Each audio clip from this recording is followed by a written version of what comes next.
Good afternoon. Good afternoon. Praise God. It's another beautiful Sunday that the Lord has brought us together in order to praise Him, to worship Him, and study and learn from His words.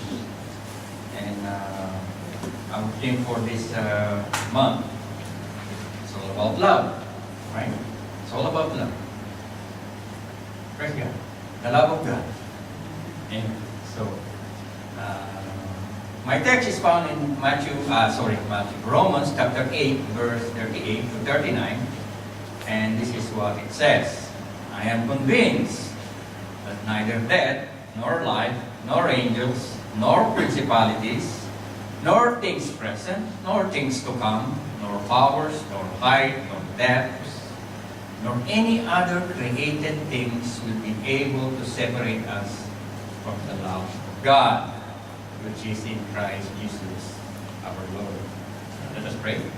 Father God, again, O Lord, we are blessed to be here as your children, as a family, O God, to worship you, to praise you, O God, to thank you for all the goodness that you have shown us. We pray today, O Lord God, that through your Holy Spirit you will guide us, help us understand your word, O God, and we pray, O Lord God, that you will be a part of our daily lives, O Lord, to continue to honor you and to continue to thank you for your goodness. And also, Lord, as we study your word, O God, open our hearts that we may understand it, O God, not only to understand, that we may live by them. At the same time, O Lord God, that we may be able to share, O Lord God, our faith to other people as well. Again, O Lord God, to you be the glory and the honor and praise in Jesus' name. Amen and amen. The love of God is one of the attributes of God which a lot of people nowadays misunderstood, right? And sometimes, when you hear somebody preaching the unconditional love of God, what does it mean? The unconditional love of God. Or what does other people who are on the pews think about what is being preached? Maybe the preacher is saying something, but the audience is understanding it differently, right? Sometimes it happens. You preach something, you think that the people get it, but when they go out, they didn't get it, right? And when you speak of unconditional love of God, what does it mean? Does it mean that there's no condition? Right? No, it says unconditional. So, today we will be studying this attribute of God, the love of God, right? And I base this from a book written by R.C. Sproul, which is Loved by God. So this is not original from me. But I find it very enlightening and for us to understand the love of God when He, subdivided it into three major groups in order for us to understand. And this can be seen in the Bible. You would see it all over the Bible, from the Old Testament to the New Testament. And I just took it because I said in myself, I think it's good that we understand these attributes of God to mankind and to believers in general. Right? So, this is it, the love of God. And it's subdivided into three groups. Okay, this is the verse that we mentioned a while ago. It says there, no one will be able to separate us from the love of God. But the word us in here, if you look at it, it's not referring to the general mankind. Okay? This is referring to believers, specifically believers. But we all know that God also loved mankind. We all know that, right? But in this topic that we'll be discussing, we could categorize this love of God. There are three divine love of God. The love of benevolence, the love of beneficence, and the love of complacency. So, what are these? What are these terms that are here in front of us? We could see it, and let's move forward. The love, we'll discuss the love of benevolence. Actually, the word benevolence, bene means good, and volence is like will or will, right? Which gives us this definition: disposition to do good, an act of kindness, a generous gift, or goodwill, right? So what does it mean? It means the will of disposition of God towards humanity. Meaning to say, this is the love of God for the whole humanity, and His disposition and His will towards the whole humanity, right? Not specific for one group of people, but for general. This, I could say, is unconditional, because everybody receives this. There is no condition with regards to this benevolence of God. Now, if you look at some passages in Ezekiel 33, verse 11, this is what Ezekiel wrote. Say to them, as I live, declares the Lord God, I take no pleasure in the death of the wicked. I do not enjoy it, but rather that the wicked turn from his ways and live. Turn back from your evil ways. Why then will you die, O house of Israel? From here, God is already telling them, I do not delight if somebody is, will die from their sins. He does not enjoy punishing people. He does not enjoy sending people to hell to suffer. He does not enjoy that at all. But in order to satisfy the justice and the righteousness of God and His holiness, He needs to do it.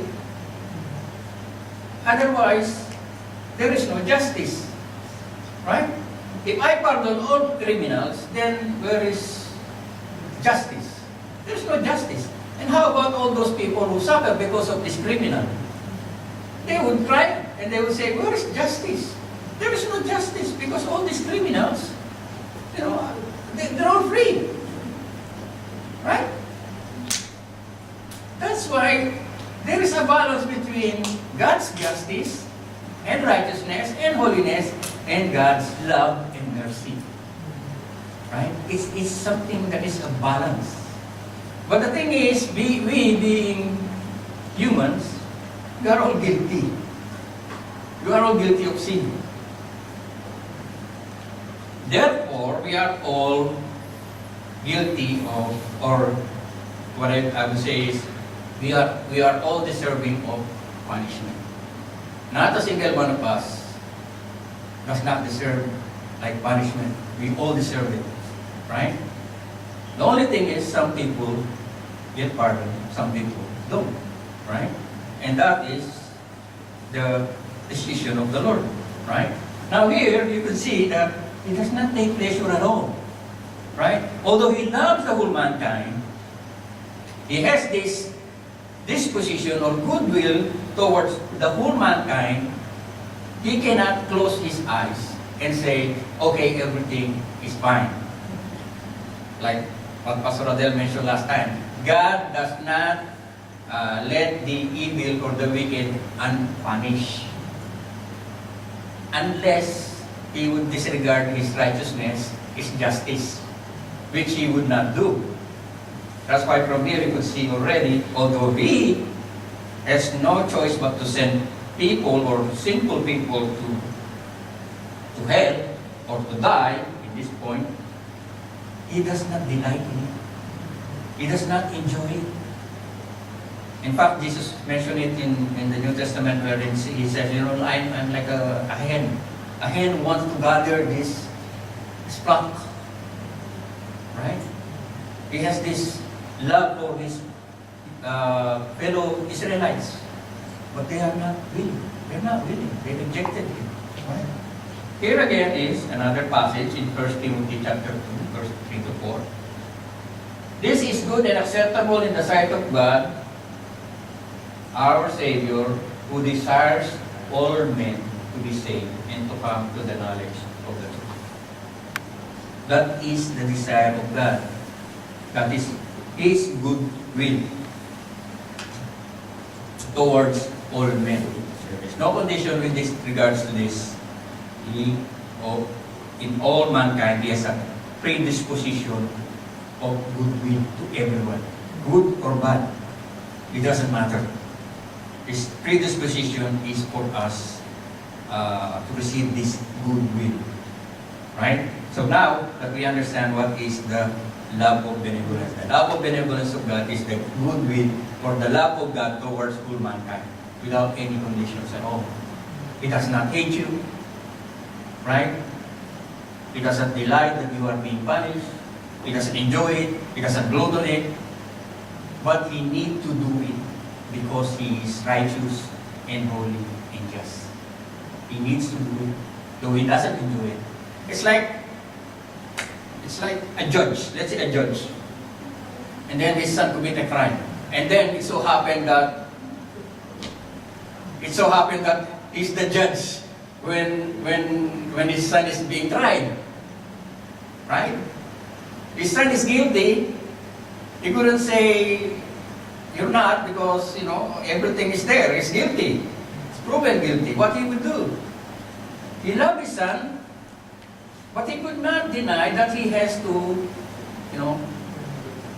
has to pass judgment. Right? If he is to be just, although he doesn't delight in it, he will have to pass the judgment against his son. It's something like that. Right? So that is the love of benevolence. Goodwill towards all mankind. Next, the love of beneficence. What is the love of beneficence? Well, let's check the meaning of beneficence. Beneficence is the quality or state of doing or producing good. The quality or state of being beneficent. Okay. This is instead of will, it's like the goodwill towards all mankind. This is doing. Right? At first, I have a good will towards you. But this one is acting on that goodwill. If you look at the picture before it, you can see it's raining. Right? So when it's raining, does it rain only on good people? No. It rains on good people, it rains on bad people. This also, if you look at it, doesn't choose which will receive it.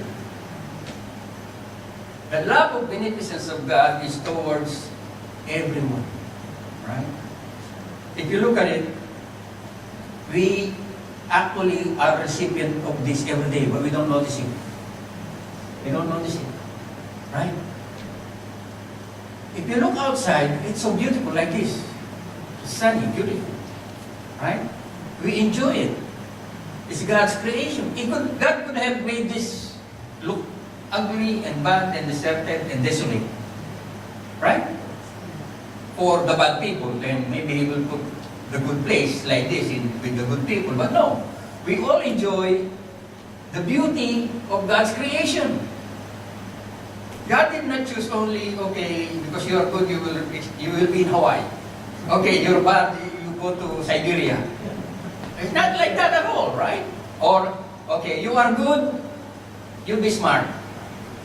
You're no good, you'll be something else. I don't want to say the word. Right?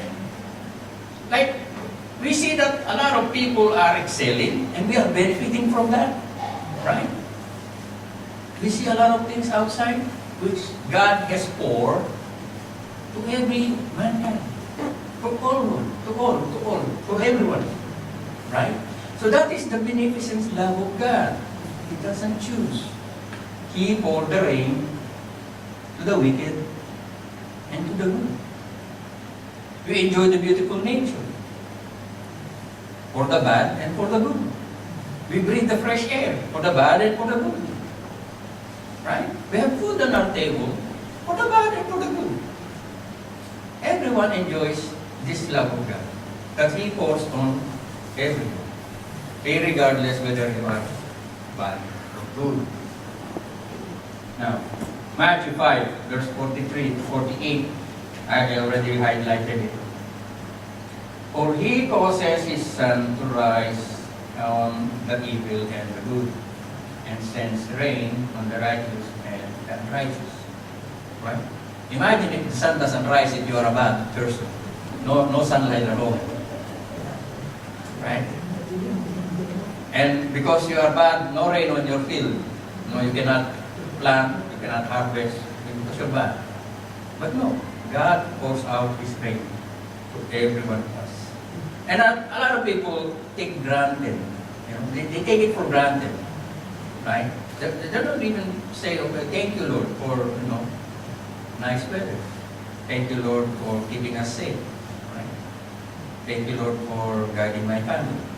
We say, oh, it's normal. It so happens like that. But, we sometimes do not appreciate what God is doing in our lives. We are experiencing this love of God. Believers or unbelievers receive this love from God. Acts 14, 16 to 17. And this is what it says. In the generations gone by, He permitted all the nations to go their own way, and yet He did not leave Himself without witness. And that He did good and gave you rain from heaven and for full season. See, He doesn't choose. He sent rain. He sent good harvest for everyone. Right? So now, this is the thing that I would like to focus more. And what is this? Love of complacency. Nowadays, when you say, oh, that person is complacent, somebody who is relaxed. Like, he's so confident. He don't care. Right? That's the word we know nowadays. When you say, okay, that guy is complacent, we need to say, there is danger already coming, but he just ignore it. He just, no, it's okay. That is not the meaning, original meaning of complacent. Right? That is not the original meaning, but somehow the word has evolved. Yes, it has evolved, it has changed.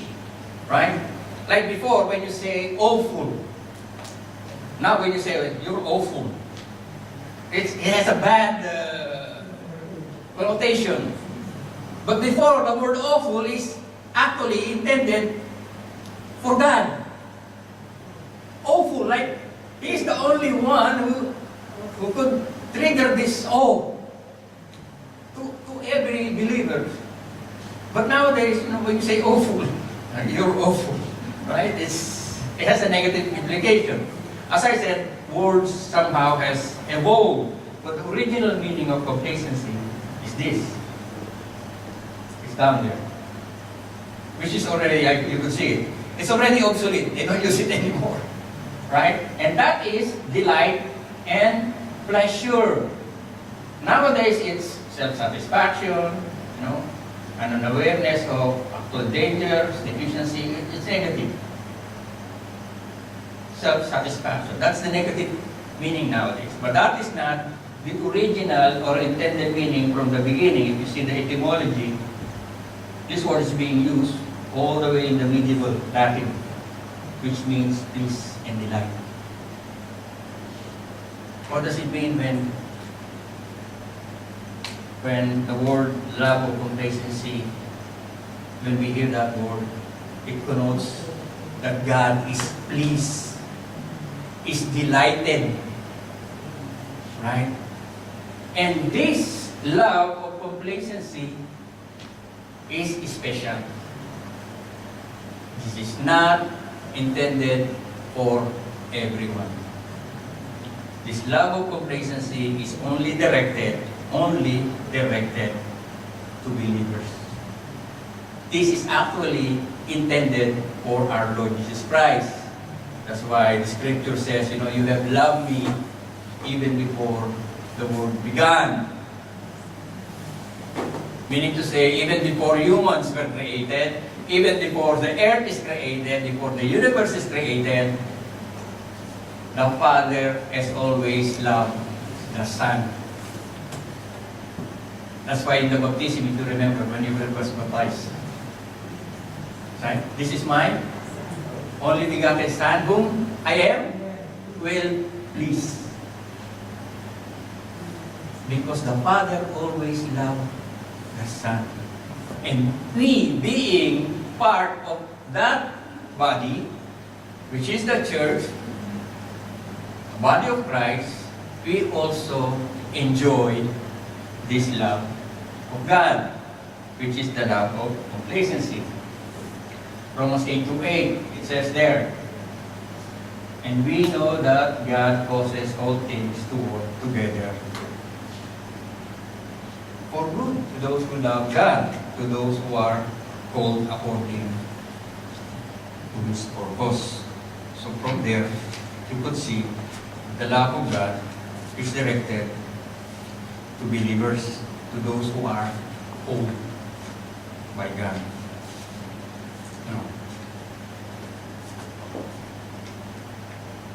In Romans, 2 Peter chapter 3, verse 8 and 9, this is a verse that we normally hear, but we don't really understand what it's trying to say.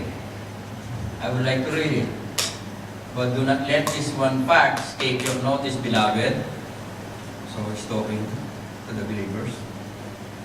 That which the Lord one day is like 1,000 years, and 1,000 years is like one day. The Lord is not slow about His promises, as some found slowness, but is patient towards you, not wishing for any to perish, but for all to come into repentance. Right? But now the question is, who is referred to here as any to perish? He does not wish any to perish, but for all to come into repentance. Who is this any and who is this all? Does it refer to the whole mankind?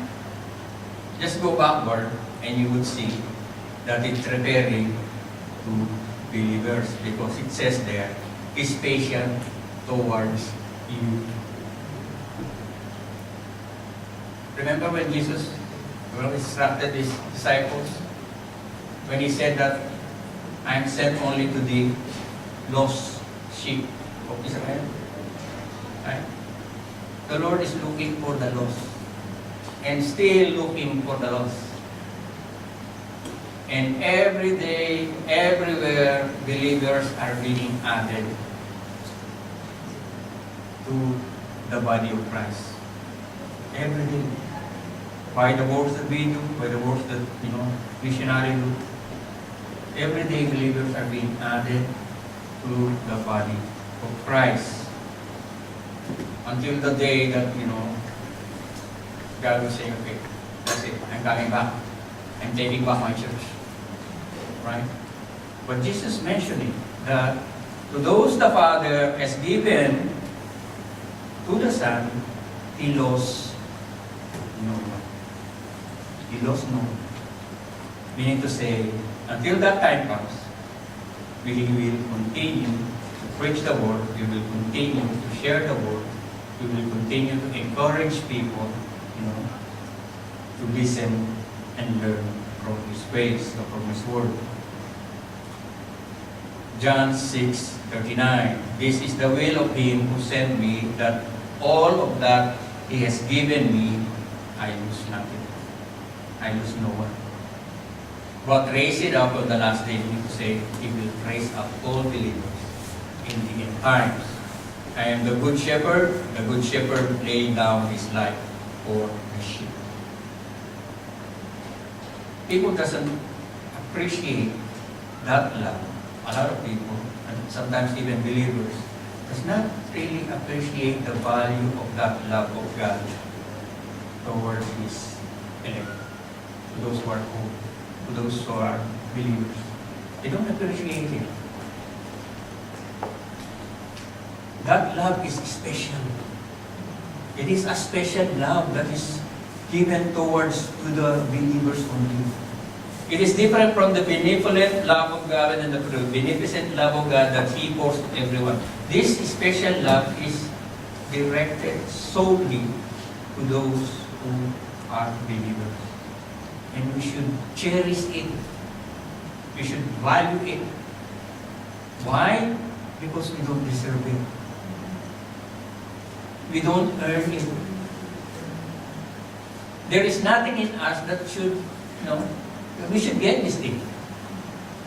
Right? And that for me is very precious.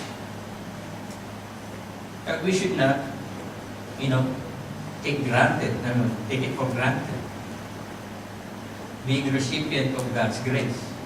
There is a saying like, there is what they call the common grace. The common grace meaning to say, God is, like that one we mentioned ago. That He has given this everything to bad and good. That is a common grace. And there's another one which is called the saving grace. Right? We as believers are recipients of the saving grace. Common grace, everybody receives it. Right? Because God is, He still cares for us. Still cares for the whole mankind. That's why the John 3:16 mentioned in, that we always hear that John 3:16. For God so loved the world that He gave His only begotten Son, that whosoever believes in Him should not perish but have eternal life. But if you look at 36, the same chapter, John, but just 20 chapters below it, 36, it says there that to those who reject the Son, the wrath of God remains in them. How could the wrath of God remains in them at the same time say He loves the world? It's like contradictory unless we understood what is referred there as the love of God for the world. It is not the love of complacency. That is the love of beneficence and the love of benevolence. God loves the whole world. But to those who reject Him, that wrath of God, being just, would remain in them. Though He does not delight in the suffering and the judgment that is to come, but He needs to do it because otherwise He will not be just. He will not be holy. And how could we trust a God that is not righteous? Right? How could we trust somebody who is, we don't know he's going to change his mind later? Right? And that's why in Romans 8:28, it says there, who could separate us from the love of God? It is because it is God who has shown this to us even though we are unworthy. Because this is an action of God towards us. And we don't even have a part in it. He has bestowed His love for us, though we don't deserve it. Right? That's why it says in the scriptures, maybe a person would die for a good person, but for a bad person? That's what happened. Jesus died for the bad people, like you and me. Right? We don't deserve it. We should be punished. But instead, we are a recipient of God's grace, that we should cherish it, should value it, and should not take granted this special love that God has bestowed on us. That's why in Hebrews 10:23 it says there, it's an encouragement for every one of us.